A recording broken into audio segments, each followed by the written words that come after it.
Hello friends. मुझे बहुत बार प्रश्न आते हैं कि हम बहुत सालों से हो ओपन अप प्रेयर कर रहे हैं, फिर भी हमें कोई रिजल्ट नहीं मिल रहा है। आज मैं उन सभी के लिए इस वीडियो के माध्यम से इसका जवाब देने का प्रयास कर रही हूँ। तो सबसे पहले हो ओपन अप प्रेयर एक हवायन हीलिंग प्रेयर है, एक क्लीनिंग प्रेयर है।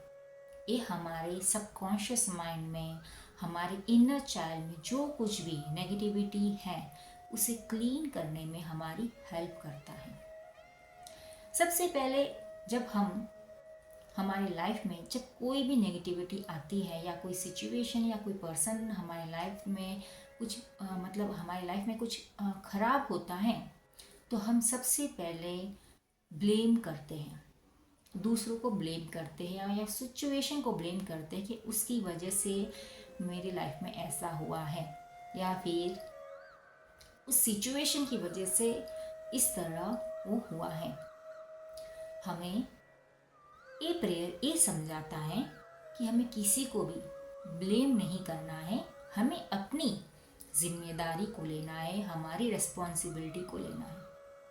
जो कुछ भी सिचुएशन या पर्सन क्रिएट हमारी लाइफ में कुछ नेगेटिविटी क्रिएट कर रहा है, इसका मतलब वो नेगेटिविटी हमारे ही भीतर कहीं ना कहीं है। चाहे हमने इस जन्म में किसी का कुछ नहीं बिगाड़ा है, पर हो सकता है हमने कोई ना कोई जन्म में उससे कुछ अटैचमेंट हो सकता है, जिसकी वजह से आज वो पर्सन हमें तकलीफ या दे रहा है।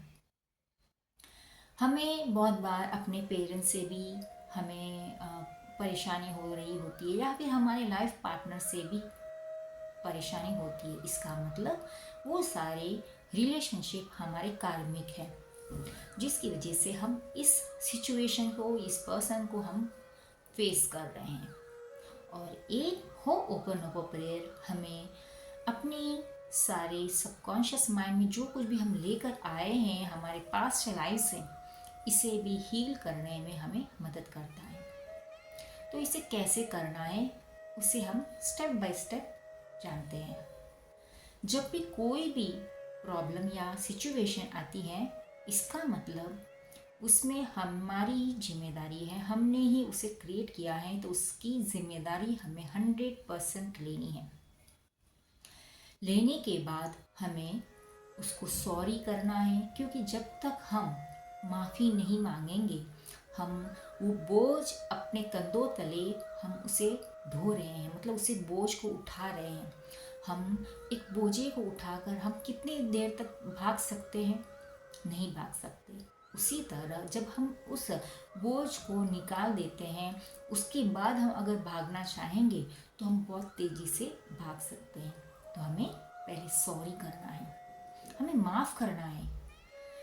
जब हम कोई भी बोझ को हम लेकर अपने दिल में उस तकलीफ को हम रखते हैं, तो वो हम अपने इनर चाइल्ड को, अपने अंदर की बैठी हुई आत्मा को तकलीफ दे रहे होते हैं, जिसकी वजह से हमें कई बीमारियों का सामना भी करना पड़ता है। हमें हेल्थ में, रिलेशनशिप में और मनी ब्लॉकेजेस भी एक क्रिएट करता है। तो सबसे पहले हमें लेट गो करना है, सॉरी, माफ़ी मांगना है। सेकंड फ्रेज है प्लीज़ फॉरगिव मी। जाने अनजाने में अगर हमने भी किसी का भी अगर दिल दुखाया है, तो हमें उसके लिए भी हमें माफ़ी मांगनी है और धन्यवाद करना है। इसके लिए है कि कहीं ना कहीं उस सिचुएशन की वजह से हमें एक समझन मिली है, एक समझ मिली है कि हमें उस सिचुएशन को कैसे हैंडल हम कर सकते हैं, उसे कैसे हील कर सकते हैं, हम स्ट्रॉन्ग भी बने हैं। मतलब कोई ना कोई घटना हमें कुछ ना कुछ सिखाने के लिए ही हमें हमारे जीवन में आती है। तो उसके लिए हमें थैंक यू करना है and then I love you. हम आई लव यू इसके लिए कहना है, जब हम कोई भी चीज़ को अगर रेजिस्ट करते हैं तो वो वापस दोबारा हमारे लाइफ में आती रहती है। तो हमें कोई भी चीज़ को रेसिस्ट नहीं करना है, उसे हमें दूर नहीं भगाना है, उसे एक्सेप्ट करना है। जितनी जल्दी हम कोई भी चीज़ को अगर एक्सेप्ट करते हैं, वो हमें उतना ही शांत हमें महसूस करवाता है।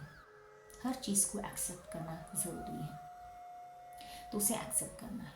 I am sorry, please forgive me, thank you and I love you.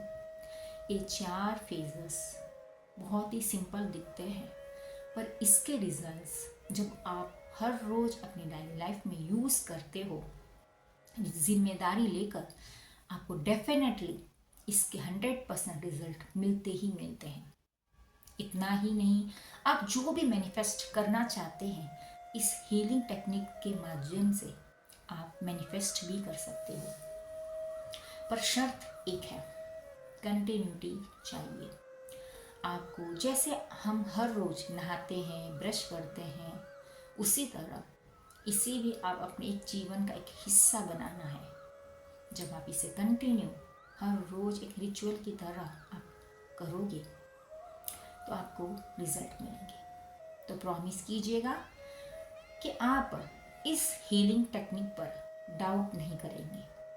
For example, अगर किसी को भी अगर चोट लग जाती है, और जब चोट लगने के बाद थोड़े दिन के बाद एक ब्राउन कलर का एक आ जाता है, उसका मुझे परफेक्ट वर्ड नहीं आ रहा है, आप समझते होंगे, वो एक पपड़ी बोलते, पपड़ी या आप जो भी आपके लैंग्वेज में उसे कहते हैं। हम बार बार उसे खुरद कर देखते हैं? नहीं देखते। उसी तरह हम बार बार अगर उसको निकाल के देखेंगे, तो वो घाव और बढ़ जाएगा और हमें वो तकलीफ देना स्टार्ट हो जाता है, तो हम नहीं देखते। उसी तरह हम जब प्रेयर स्टार्ट करते हैं और हम बार बार अगर चेक करते, अभी तो मेरी लाइफ में कुछ चेंजेस नहीं आया, अभी तो कुछ चेंजेस नहीं आया, तब वो रिजल्ट नहीं मिलता। हमें लेट गो कर देना है। जब भी यूनिवर्स को हमारी लाइफ में जब भी वो चेंज लाना होगा, तब वो आ जाएगा। जब हम जितनी उससे डिटैच हो जाएंगे उस चीज़ से, उतना ही हमें जल्दी मिलने की संभावना, पॉसिबिलिटी बढ़ जाती है।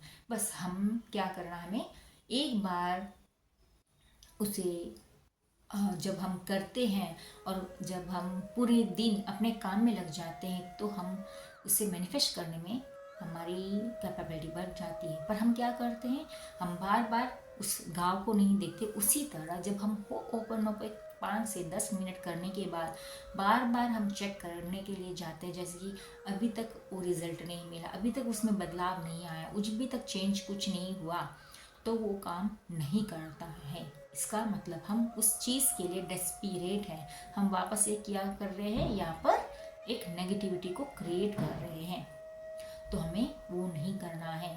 हम जब सुबह में इस हीलिंग प्रोसेस को करते हैं, उसके बाद जिस चीज़ के लिए हम कर रहे हैं, उसे हमें याद नहीं करना है, उसे लेट गो कर देना है। और हमें अपने कामों में, रोज़ डेली की रूटीन में जो भी काम हमारे हैं, उस पर हमको फोकस करना है। जब आप इस तरह करोगे, आपको रिजल्ट आपकी लाइफ में देखने को मिलेंगे। तो आज से मुझे प्रॉमिस कीजिएगा, आप जब भी इस प्रोसेस को करना स्टार्ट करोगे, वापस जिसके लिए आप कर रहे हो उसको बार बार चेक ना करें। बस आपको करना है उस प्रेयर को, हीलिंग को, अपनी हीलिंग को आप लेट गो कर देना है। जो भी होगा सही वक्त पर आपको मिल जाएगा। आई होप आपको मैंने स्टेप बाय स्टेप समझाने में मैंने पूरी कोशिश की है, आपको पूरी तरह से समझ में आ चुका होगा। और कमेंट बॉक्स में ज़रूर लिखिएगा जो भी आप करोगे, I am sorry, please forgive me, thank you and I love you, this beautiful phrases को ज़रूर कमेंट में कीजिएगा। प्रॉमिस कीजिएगा आप इस प्रोसेस को करोगे, एंड जब भी रिज़ल्ट मिले आप कमेंट्स में वापस ज़रूर आके बताना कि आपको क्या रिज़ल्ट मिला है। फिर मिलते हैं अगले वीडियो में, तब तक के लिए खुश रहिए, हैप्पी रहिए और धन्यवाद।